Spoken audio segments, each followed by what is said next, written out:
Doctor Giuliani, buenas tardes. Buenas tardes. Gracias por venir. Debo decirle las reglas. Tiene el derecho a una exposición de 5 minutos libre.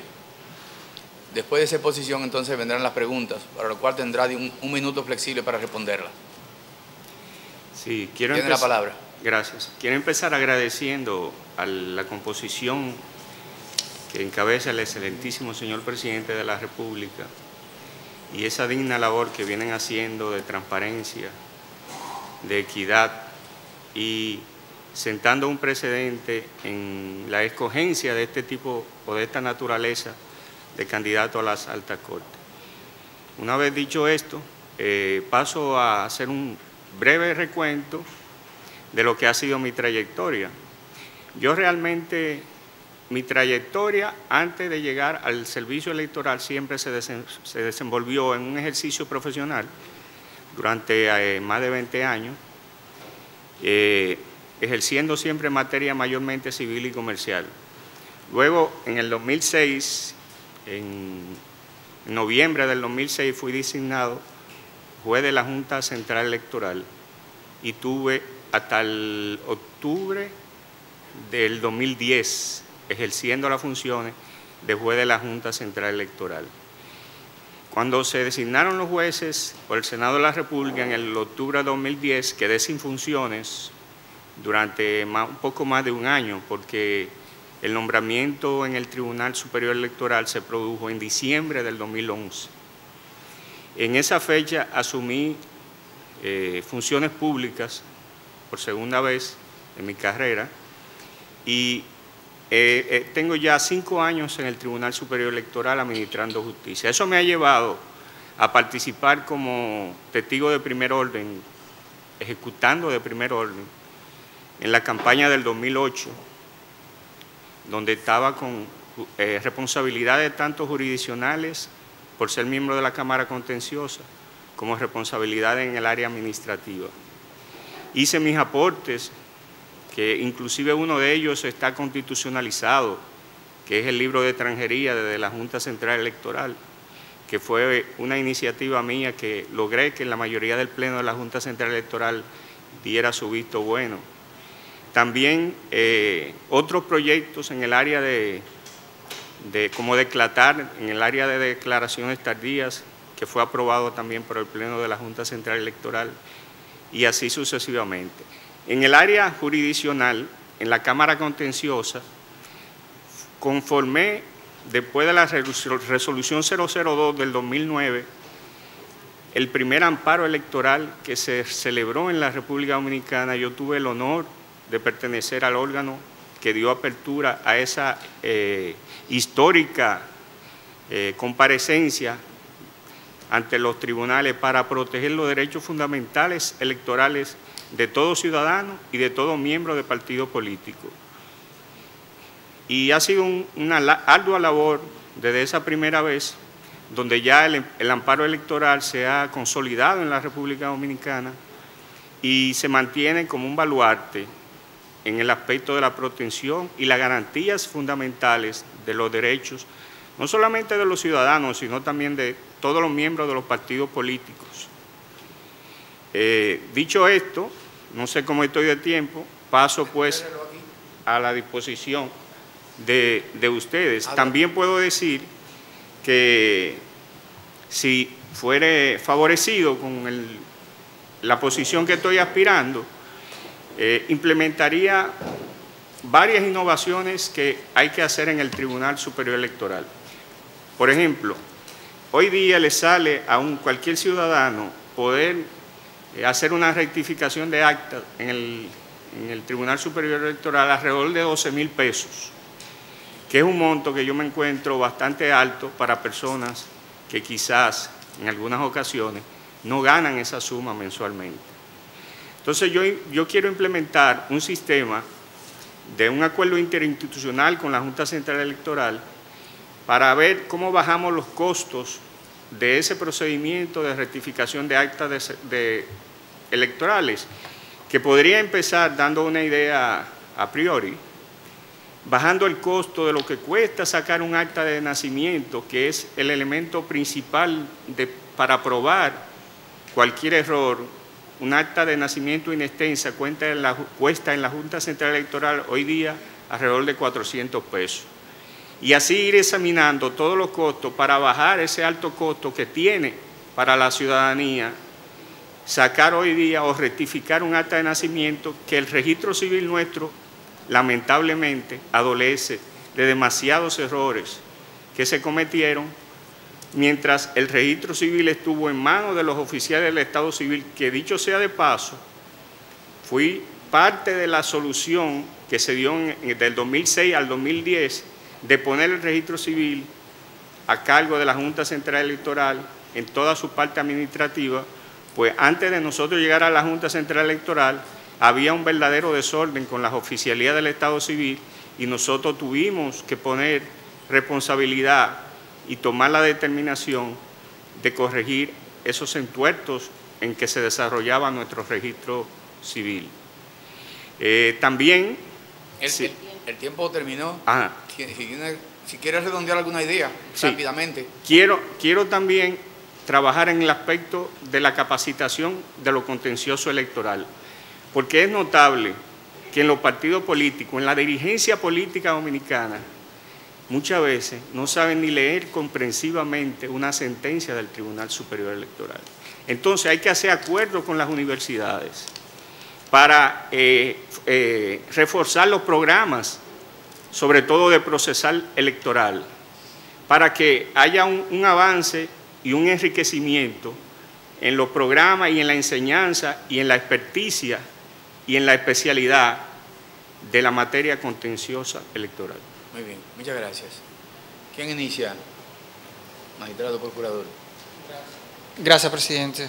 Señor Giuliani, en los años que ha tenido en el tribunal, ¿ha enfrentado en algún momento algún tipo de, digamos, de conflicto de interés? O más bien, reformulo la pregunta. ¿Tiene alguna... ¿Ha sido dirigente político en algún momento y en la toma de decisiones suyas ha influenciado eso en algún momento? ¿Siente que si es positivo lo primero, ha tenido también algún tipo de influencia? Mire, yo nunca me he inscrito, nunca mis manos han firmado una inscripción para registrarme en ningún partido político. Y yo reto a cualquiera que diga que no es así, que me la muestre. Nunca he pertenecido a ninguna entidad del orden político de la República Dominicana. Tuve 20 años ejerciendo la profesión de Derecho y todo el que me conoció en esa época sabe que siempre era un abogado que tenía 8, 9, 10 audiencias diarias en los tribunales de la República, sobre todo en materia civil y comercial. No tenía ni tiempo para llevar la línea política de ningún partido político. Yo estaba dedicado totalmente al ejercicio profesional, sobre todo en materia civil. Y mucha gente que me conoce, pues yo tengo 57 años, puede dar testimonio de lo que yo estoy diciendo. Inclusive el profesor Mariano Germán, que fue mi profesor en la Universidad de Derecho Procesal Civil, puede dar testimonio de eso que yo estoy diciendo. Muchísimas gracias. Una pregunta yo. ¿Tú encuentras hoy día armonía entre el derecho procesal electoral y el derecho material electoral? En algunos aspectos se pierde esa armonía, porque el derecho procesal electoral hay que desarrollarlo. Y sobre todo, como buen procesalista que usted sabe que el derecho procesal electoral se desarrolla con la práctica, con la técnica de procedimiento. Inclusive en materia civil y comercial, en mi ejercicio profesional, y yo deposité una sentencia, creo que en mi expediente, se me reservó un fallo en la Cámara Civil de la Suprema Corte de Justicia de un memorial que yo hice el 8 de agosto del 2005, y me vinieron a fallar el expediente el 21 de septiembre del 2016. Fíjense ustedes. Y ese expediente yo lo gané con una técnica de técnica procesal penal, que ustedes lo pueden confirmar. Entonces, el derecho procesal penal, por eso mi insistencia en contribuir con las universidades en la formación del derecho procesal electoral. ¿Por qué? como usted bien señala, el derecho procesal electoral tiene que ir en sintonía con la materia electoral para que haya una armonía entre ambas ramas. Y eso es lo que va a hacer que el derecho electoral se pueda especializar y se pueda desarrollar tanto a nivel de las universidades como también a nivel del derecho comparado. Eso es comparándolo con otros sistemas de derecho electoral y de derecho procesal que hay en otros países. Por eso inclusive en varios países hay tribunales electorales que son elegidos con miembros de partidos políticos que salen de la dirección de los partidos políticos a conformar los tribunales electorales y hacen un equilibrio entre los miembros de los partidos políticos. Eso es uno de los sistemas en que se maneja en algunos países el sistema electoral y el sistema jurisdiccional electoral. Y en cuanto al aspecto de la unidad o no, del aspecto jurisdiccional y del aspecto administrativo en materia electoral, debo decir que se dividió la Junta Central Electoral en el 2010 específicamente porque había una queja fuerte de que un juez que administraba un proceso y rodeaba un proceso de cierta garantía no era el mismo que podía jurisdiccionalmente conocer las impugnaciones del mismo proceso que él organizó, y eso tiene mucho sentido. Y por eso se hizo la división. Y esta división ha ido arraigándose no solamente aquí, ha ido en otros países estableciéndose la división por esa misma razón. En Venezuela están divididos, en Panamá están unidos, o sea, ambas jurisdicciones, en Chile están divididos, y así sucesivamente en muchos países, en la mayoría de ellos, en Perú están divididos, en México están divididos, porque ese es el sistema, garantiza que el mismo juez que organiza el proceso no sea el mismo juez que conoce las impugnaciones que él mismo organizó. Muy bien. ¿Alguien más? Sí. Diputada Castillo. Señor Giuliani, la Ley 138-11 que instituye el Consejo Nacional de la Magistratura y su reglamento le otorga y faculta a la sociedad a que pueda incoar algún tipo de objeción y al mismo tiempo reparos sobre las personas que participan para aspirar a cualquiera de las altas cortes. En este sentido, nosotros hemos abierto un portal donde se han presentado varias objeciones a los miembros actuales del Tribunal Superior Electoral actual y los suplentes. Y se han presentado varias objeciones, de las cuales le vamos a plantear aquí algunas de ellas, y con ello también algunos comentarios que usted ha hecho o valoraciones de las mismas. En una de esas objeciones, usted dio una respuesta sobre las acusaciones que se le hacían en las mismas o el motivo por el cual se objetaba.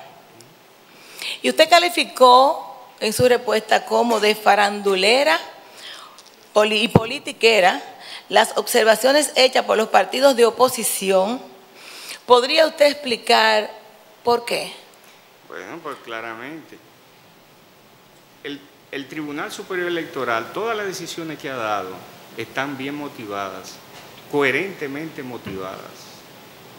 No solamente bien motivadas, no, coherentemente motivadas, fundamentadas en los mismos artículos de los partidos políticos.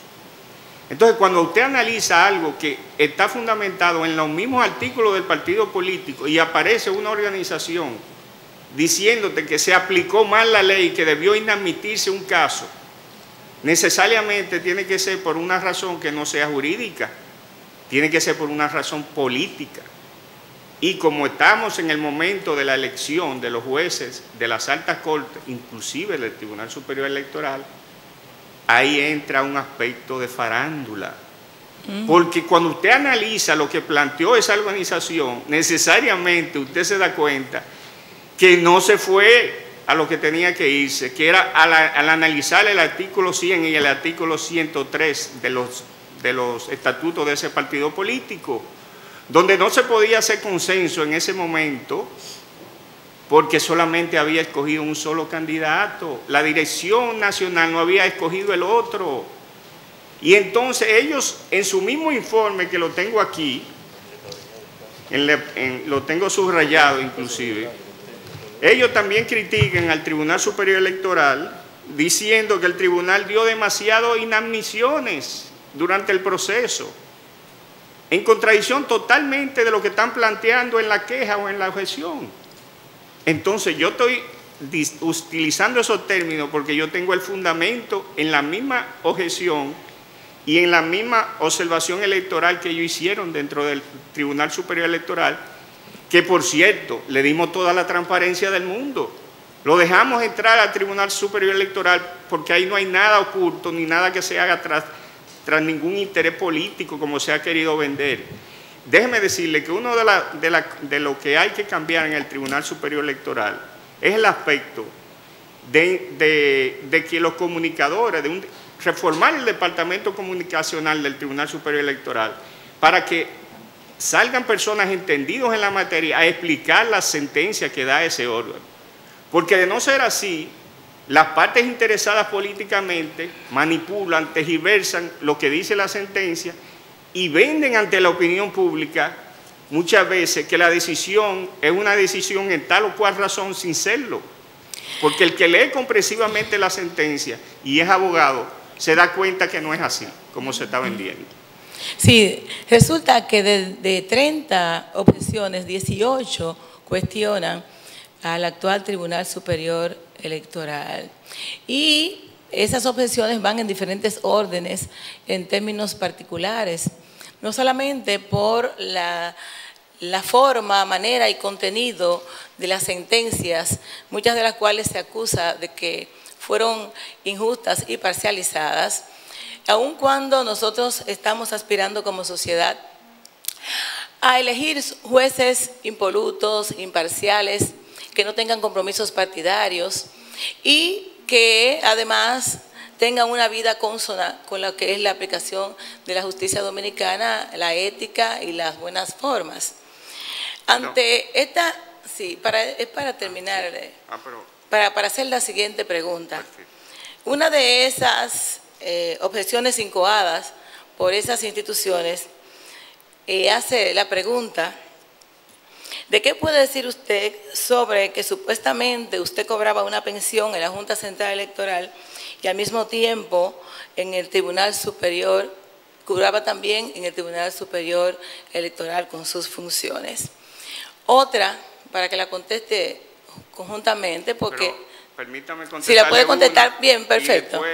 Con mucho gusto, conteste, con mucho gusto. Se me puede ir perfecto. El hilo. Les debo hacer una corrección. No son 18 organizaciones, por lo menos a mí como juez, que me objetaron.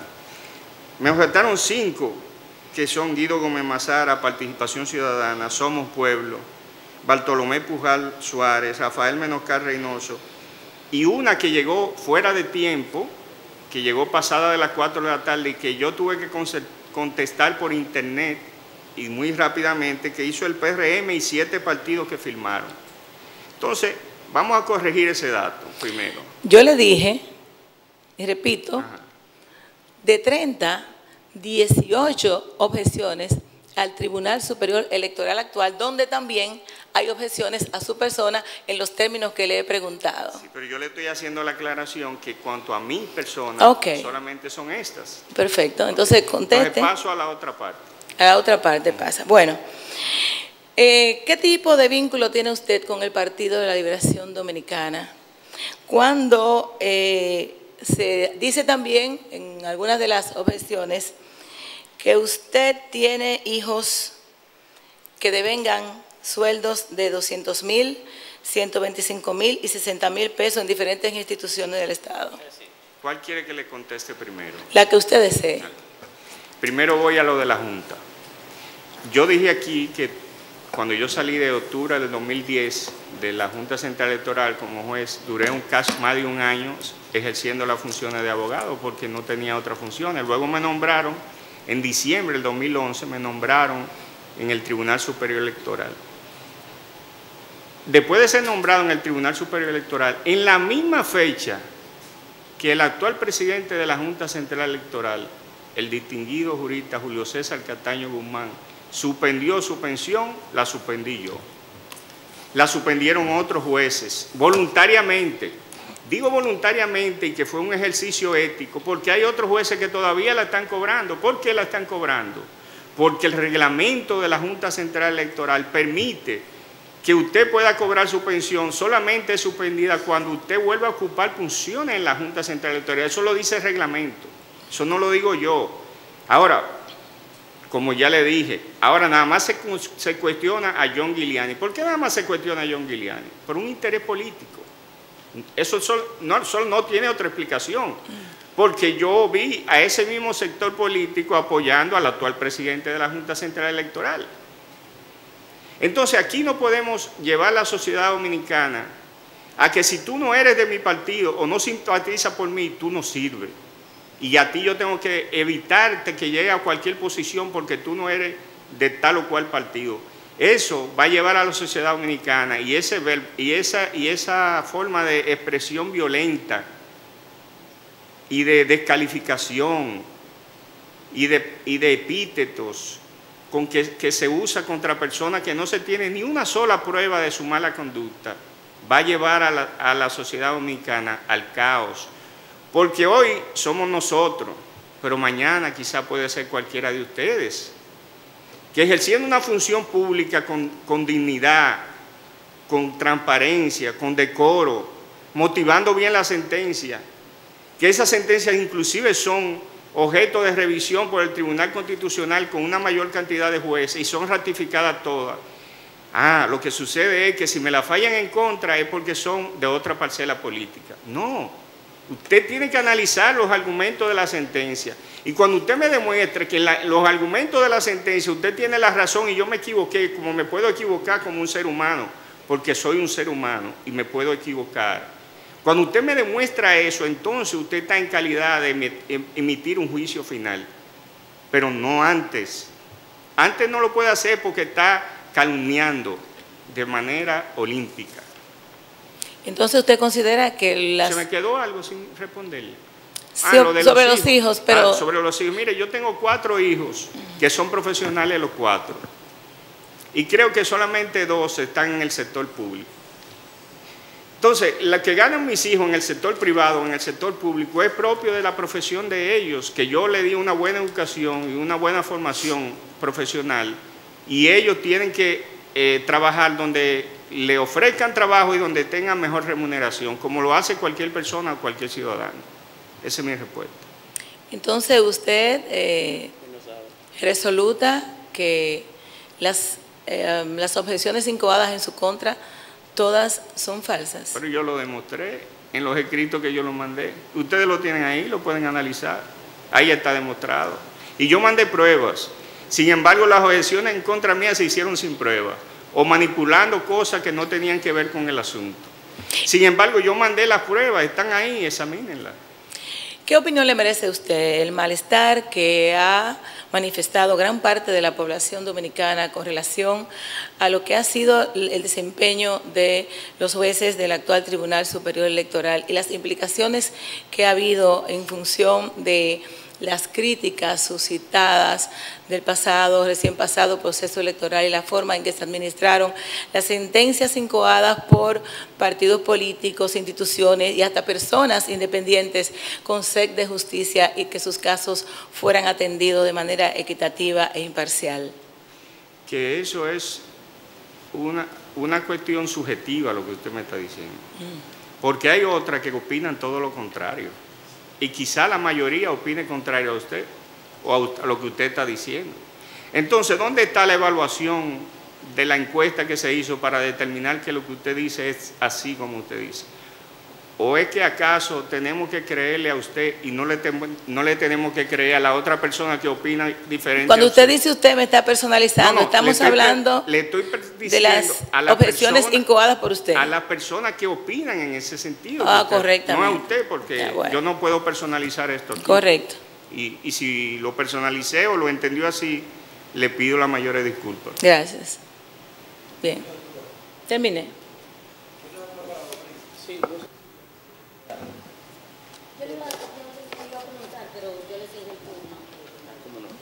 Muy buenas tardes, magistrado. Un placer, senador. Varias preguntas, algunas tendré que volver atrás porque no me dieron satisfacción sus respuestas. Primero, usted tiene 4 hijos. Estoy aquí para satisfacer todas sus inquietudes. Usted tiene 4 hijos, ¿cierto? Sí, ¿Tiene varones, tengo 4 hijos grandes y tengo 3 hijos pequeños. Ah, bien. ¿Y usted tiene, sus relaciones con sus hijos son primarias, las mantiene como tal? Siempre. Desde que yo tengo uso de razón, yo como con todos mis hijos los domingos en un restaurante diferente siempre. Muy bien. Yo quisiera saber dónde el señor John Giuliani Dimes trabaja. John Giuliani Dimes estaba en el sector privado y ahora está como asesor en industria y comercio. Muy bien. ¿Y Carlos Gabriel Giuliani Peguero? Estaba antes en el sector privado y ahora está en la dirección de ética gubernamental. Bien. ¿Y Asilde Miguelina Giuliani Gómez? Asilde Miguelina Giuliani Gómez es abogado ayudante de segundo grado en el Ministerio de Hacienda. ¿No genera sospecha de un vínculo que existe entre la familia Giuliani y usted mismo con el partido de gobierno en virtud de que son 4 los 3 miembros en la función pública vinculados directamente a usted? Claro que no genera ninguna vinculación, porque déjeme explicarle, mis hijos son mayores de edad, tienen sus relaciones primarias con diferentes personas y le pueden ofrecer en cualquier sitio, le pueden ofrecer trabajo. Y ellos tienen, y si están en el sector privado y le ofrecen mayor remuneración al sector público, se pueden cambiar del sector privado al sector público. Y a la inversa también. ¿Por qué hay que hacer de eso un expediente? De un asunto totalmente personal. ¿Está correcto eso? Lo que pasa es que por un asunto no es político, un tema personal. No he por querido, un asunto político. No he querido llevarlo al ámbito personal, señor Giuliani, bajo ninguna circunstancia, pero son rasgos que demuestran vinculación o particularidad con una organización específica. Usted no mencionó el otro que no está en el sector público. No, porque no conozco. Gozo de los récords públicos que dicen que sus hijos sí están en la administración pública. Pero no todos están en el sector público. Muy bien. Otra pregunta. En los récords del Senado de la República, cuando usted fue allí entrevistado para funciones anteriores, sí, usted especificó que había dejado de recibir la pensión, había renunciado a la pensión que le había cuestionado a la diputada Castillo en virtud de por presión o porque el rumor público así se lo exigía. No. Está en récord las actas. No, yo le voy a decir lo que yo dije. Se me preguntó que por qué yo había hecho eso. Yo hice un ejercicio ético, como lo hizo Julio César Cataño Guzmán en el mismo momento, en más o menos en los mismos días, como lo hizo la magistrada Leida Piña también en los mismos días. Entonces se me preguntó que por qué dejé transcurrir tantos meses cobrándola.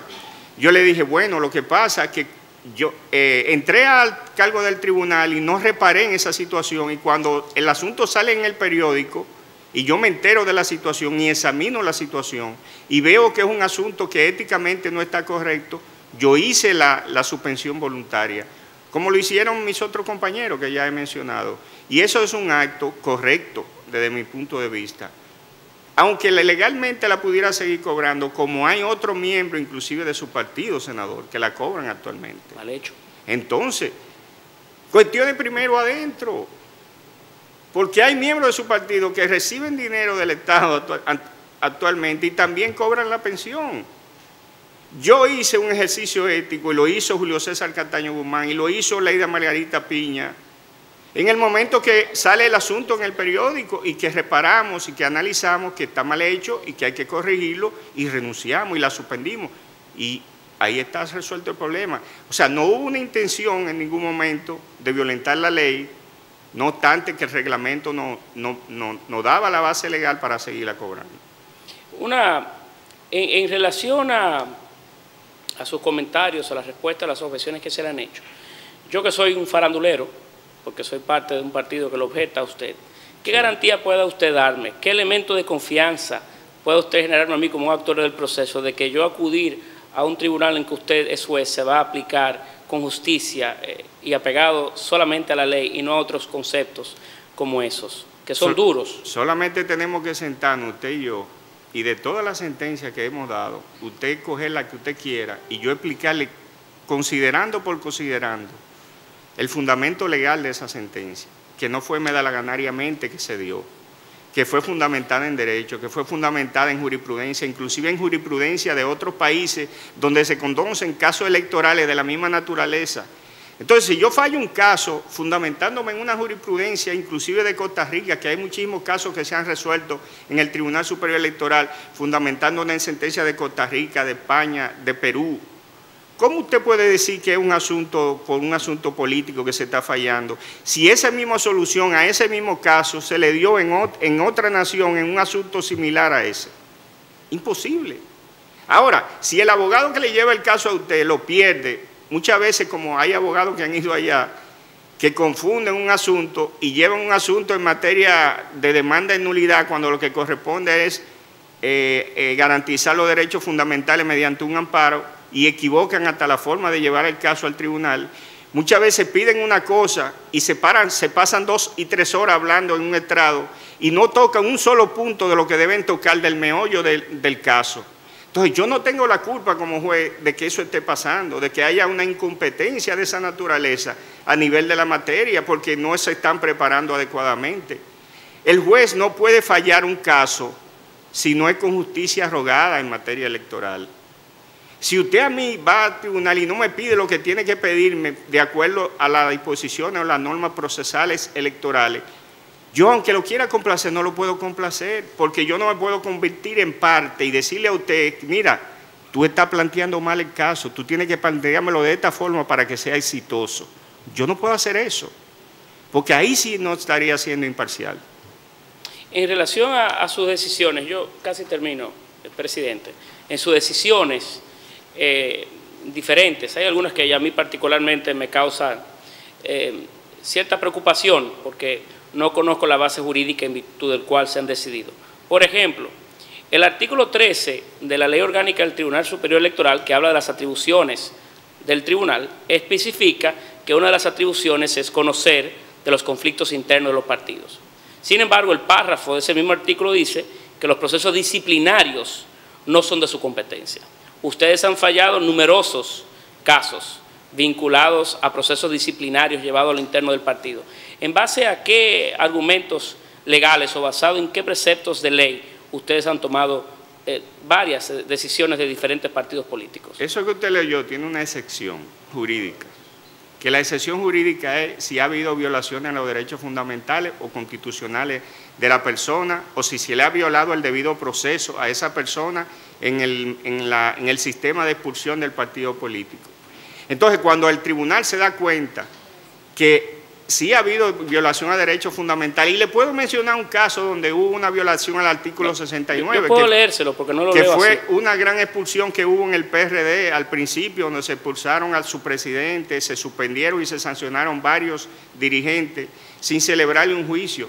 ¿Usted cree que es justo que a usted le apliquen una sanción como senador y lo suspendan sin usted tener la oportunidad de defenderse primero? No, a usted hay que garantizarle su derecho de defensa y de que usted pueda, antes de recibir una sanción, usted pueda argumentar su defensa y defenderse, y que le tienen que probar a usted que en tal caso usted cometió una falta que una normativa establece una sanción. Yo quiero basarme en su competencia, en la competencia del tribunal, no en los méritos de la demanda. Sí, pero que eso dice que nosotros somos incompetentes de conocer los juicios disciplinarios siempre y cuando no haya envuelto candidaturas internas dentro de los partidos o no haya elección a un cargo de elección. Entonces, además de eso, hay otra excepción que no aparece en la regla, que le establece la jurisprudencia, que siempre y cuando eso no vaya en contra, esa expulsión no se haya manifestado en contra de una violación a los derechos fundamentales o al debido proceso, le estoy dando la explicación. No, así es, también hay otras jurisprudencias del Tribunal Constitucional que dicen que en los aspectos meramente administrativos, por ejemplo, y electorales per se, de la administración del proceso electoral, es la Junta la llamada a llevarlos. Ustedes, por ejemplo, tomaron una decisión ya inclusive al final del mandato por el cual fueron electos, en donde se involucraron en temas de la colocación de la boleta de un partido y de su financiamiento. ¿En virtud a qué precepto legal también lo hicieron? Le voy a explicar porque esa sí me gustó, esa pregunta. Esa es la última decisión que tomó la nueva Junta Central Electoral y que nosotros revocamos. Si usted lee esa sentencia, ahí dice que se violó el artículo 110 de la Constitución, que establece la seguridad jurídica y que establece los derechos adquiridos que tenían los partidos que habían participado en ese proceso electoral y que se le había fijado una regla antes de la votación. Sin embargo, después de pasado el proceso, llega la nueva Junta y en vez de empezar a establecer las reglas para el proceso que viene, que es el que le corresponde a ellos, entonces echaron para atrás a modificar, ya después de las votaciones, una regla para el establecimiento del orden de los partidos que no podían hacerlo. Solamente podían hacerlo si lo hacían antes de la votación, porque si lo hacían después de la votación violaban la seguridad jurídica de los partidos que salían afectados con esa decisión. Eso no es un asunto administrativo. Es más, inclusive el que se esté planteando que eso es administrativo es salirse por la tangente de la discusión jurídica que hay que hacer. Eso es totalmente electoral, siempre y cuando haya envuelto violaciones a derechos políticos electorales, el Tribunal Superior Electoral es competente. Aún haya un aspecto administrativo. Ahora bien, si hay solamente un aspecto administrativo y no existe ninguna violación a derechos políticos electorales, entonces sí nosotros no somos competentes porque ya es solamente hay que juzgar un asunto administrativo y nosotros no tenemos competencia en el aspecto administrativo. Pero yo le pregunto, la determinación de cómo se va a asignar los escaños a los partidos políticos en una votación, en un proceso electoral, no es electoral. No hay envuelto derechos políticos de los partidos políticos en la decisión en una o en otra dirección. Yo particularmente no estoy ni con una dirección ni con la otra. Para mí me da igual. Ahora, si hay una transgresión tan evidente como la hay en ese caso, de que después de que se votaron y después de que se le dijo antes de la votación que el sistema que se iba a instaurar para medir y colocar a cada partido en su lugar era el de la boleta A, entonces venir y cambiar esa regla de juego después de la votación, ¿usted no considera que es algo totalmente y evidentemente que viola la seguridad jurídica de los partidos? Yo por último, presidente, porque lo que quiero es intentar concluir cómo el tribunal en algunas oportunidades ha ido más allá de sus facultades, no en la base de los argumentos, porque serían difíciles aquí en brevedad atenderlos, ¿verdad? Y obligaría a un debate de otra naturaleza, que no es el propósito. Igual que el caso de involucrarse en actos disciplinarios de partidos, así como también en en aspectos de la administración de los partidos y de las elecciones como tal, que ustedes se involucraron, también hay otro evento que a mí particularmente, perdone pero dígame el caso específico, porque usted me dice así general y yo no le puedo responder una aseveración con general. Muchísimo gusto, ahora haré otra. El caso específico para yo en el caso, es que no quiero personalizarlo porque parecería entonces pero si no le puedo responder, un argumento. Si usted tira la idea general, no le puedo responder, tiene que especificar. En el caso de la disputa, por ejemplo, por el local del Partido Revolucionario Dominicano, en aquel conflicto, en los eventos lamentables sucedidos en aquella organización como consecuencia de la convocatoria de su Comité Ejecutivo Nacional, el partido quedó en manos de una entidad gubernamental que era quien lo detentaba, básicamente de las instituciones que manejan el orden del país. Y ese caso fue apoderado en tribunales de jurisdicción ordinaria. Exacto. ¿En virtud de qué ley o en virtud de qué referida disposición ustedes se basaron para tomar competencia de ese caso? Bueno, lo que pasa es que aquí no estamos en un asunto que se impone el manus militari. Estamos en una sociedad democrática que tiene instituciones y el Partido Revolucionario Dominicano es una institución y el presidente de toda organización, tanto pública como privada, tiene unas funciones preponderantes dentro de los estatutos de los partidos, de cada partido político. Y en ese caso específicamente, lo que correspondía era devolverle el local al presidente del PRD en ese momento, que era que tenía la facultad de acuerdo a lo que disponían los estatutos. Si nosotros no hubiésemos hecho eso, sí hubiésemos violentado la norma estatutaria. Nosotros lo que hicimos fue cumplir con la norma estatutaria en ese caso.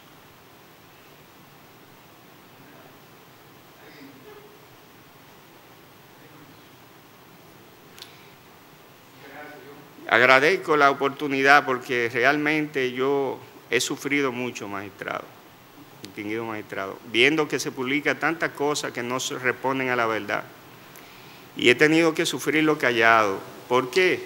Porque tengo una función jurisdiccional donde no soy vocero y no puedo salir a rebatir todo lo que se dice, o sea mentira o no sea mentira, por mi función que la respeto, éticamente la respeto y la considero que no puedo estar dando ese tipo de explicaciones que he tenido la oportunidad de dar aquí en programas de televisión y eso, porque esa vocería oficial le corresponde, según establece la ley orgánica nuestra, al presidente de nuestra institución.